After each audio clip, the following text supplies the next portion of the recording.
Okay, so remember I told you that was going to be my last YouTube posting? Well, I guess I fibbed. I did have one more in me, and I guess I intimated at it in my last posting. But real quick, just to go over again some of the postings we had the velocity of a virus, which told, here comes my cat again, loves me.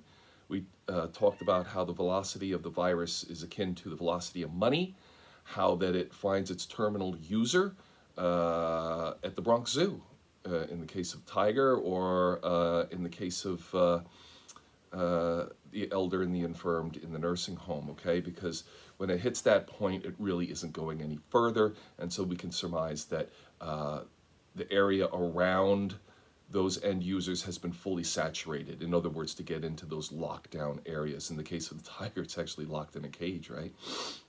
So we talked then, after that, about how statistics don't lie. People lie, that if we were to apply the same statistical counting methods as we do to people like Bonds and Sosa and Canseco, that Babe Ruth would have just been a monster, right? If he had access to performance-enhancing drugs in a full Major League Baseball season, his stats would be monstrous. So if we're going to have a perspective about statistics and about historical perspective, what do we have to do? We have to compare like to like. We just can't start making stuff up. All right, so that was about how statistics don't lie, people do. And they do for various reasons, obviously. I would say probably a lot of them are political, but that's a different talk for a different day.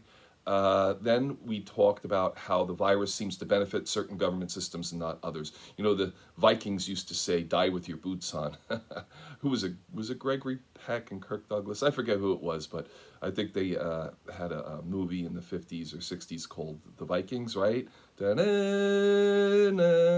Whoever remembers that shows you how old I am. Anyway, a Viking death back then was preferred to die with your boots on. Now it's preferred to die the straw deathbed in the nursing home, as the Swedes allow the virus to run rampant through their society. We talked about how that benefits them, that it doesn't put pressure on their socialized medicine, and at the same time, it doesn't close their economy down. So it's a win-win for the Swedes. Not so much for those who perish, but for the Swedish system of government, it's a win-win. Then we talked about Ponzi scheme, right? Out of control government spending. Here's a little one for you. I received my stimulus the other day. Yay, right? Fantastic. Look at my bank account. Whoop. Okay, let's do that again. Whoop. My bank account, big cherry of a deposit put in there. Guess what I have to use that deposit for next week? You guessed it, my quarterly property taxes. So what did I do? I borrowed from here to pay over here. I borrowed from the federal government to pay my local and state government. And guess what? Almost to the dollar. Okay, my property taxes and my sewer and water taxes were almost exactly the same as what I received from my stimulus check. So really, what did it do? Didn't stimulate me. It stimulated my bank account for about 2 weeks, and then went right to what? Paying my government debt. So if you want to explain to me how that's not a pyramid scheme, how that's not a Ponzi scheme, I'd love to hear from you, because I'm not the most intelligent person, but that I can certainly figure out. Last but not least, what I want to talk to you today about is the dangerous precedent that this is setting in our society today. Okay? If we're going to speak objectively about this, we really have to look at what's happening, what's running the fear, what's running the panic. It's abject, okay? It's unchecked. There are a lot of places that we could go with this. The first that I would like to discuss is how we are suspending our civil liberties, our Bill of Rights, our inalienable rights, as defined in the Constitution, for this virus. Now, yes, the state and local governments have police control. Anything under Article 10, from what I understand, the states have control of. So yes, the states have control of quarantining, they have control of shutting down businesses, they have control of this and that and the other thing. But what's not spoken about is how we've surrendered our right to freedom of assembly, our right to worship, our right to bear arms, our right to protest. All of these critical and crucial freedoms that we hold dear in our country have unilaterally, for the most part, been blotted out. Blotted out. You want to explain to me how in one state you can go buy weed, okay, but you can't buy seed, all right? You can go buy weed and smoke a joint and pass it around and spread the virus that way. And by the way, from what I understand, smoking is excellent way to invite the virus into your system because it degrades your lungs and allows the virus to take serious hold in there and makes you somebody who is a drain on the healthcare system, because otherwise you could fight the virus off at home with healthy lungs. But if your lungs aren't healthy, you have to fight the virus off in the hospital because you got to smoke your weed. But you know what?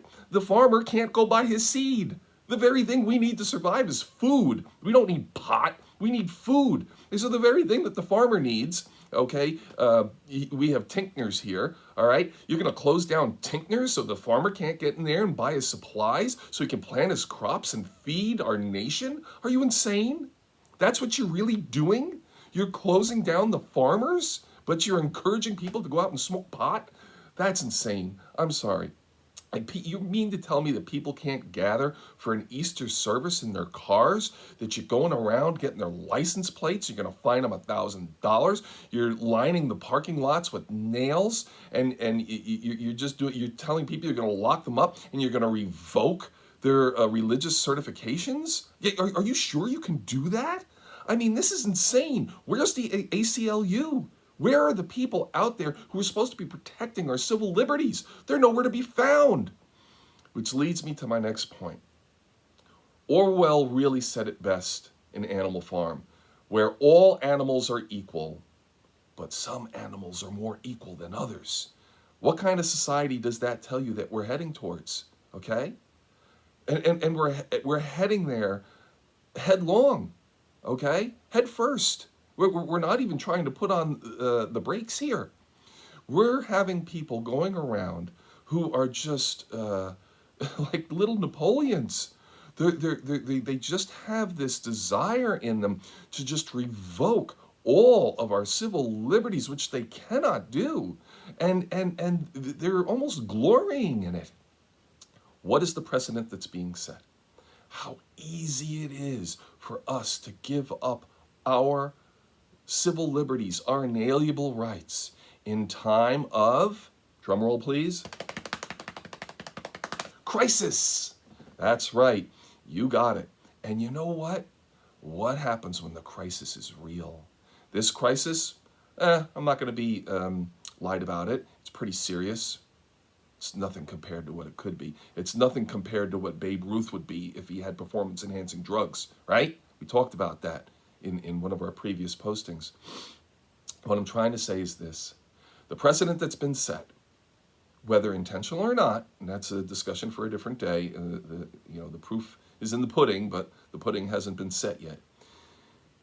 Whether intentional or not, the precedent has been set for ne'er-thee-wells, for troublemakers, for dystopian, Malthusian wannabes. Set the table for them to really pull the rug out from under us at some future point. Can you imagine if a virus was released out of the lab every year like this? Can you imagine if the next virus was really potent, like the influenza of 1918? Can you imagine that? Imagine if it just didn't take out the dead wood of society, as the socialist would put it, but took out people from every single generation, from young to old. You know, that there's that thing called the cytokine storm. And apparently, for some reason or another, it's not working in people who are 20 and under, 30 and under, but it's really, wreaking havoc for those who are elderly, this cytokine storm. And imagine if that cytokine storm affected everyone of every age, not just the elderly, okay? We'd have real panic on our hands, all right? Are there a group of people out there who, and don't get me wrong, 99.999% of people are wonderful in some way or another, but you got some weird, rich freaks out there who would love nothing more than to press the restart button on society, okay? Now, some people think, ooh, that's a great idea, society sucks, and nothing better than starting the restart button, right? Do you know the death toll, the misery, and the suffering that would have to happen to press that button? Do you realize you've given these people a vehicle by showing them how timid and scared and panicked you are over something that really is nothing more than the flu on steroids? And don't get me wrong, flu on steroid is bad, and when you have concurrent influenza and other respiratory disease going at the same time, that's serious business. There's no doubt about it. But can you imagine a real super virus that was developed in a lab, let out? It would destroy society. It would destroy society.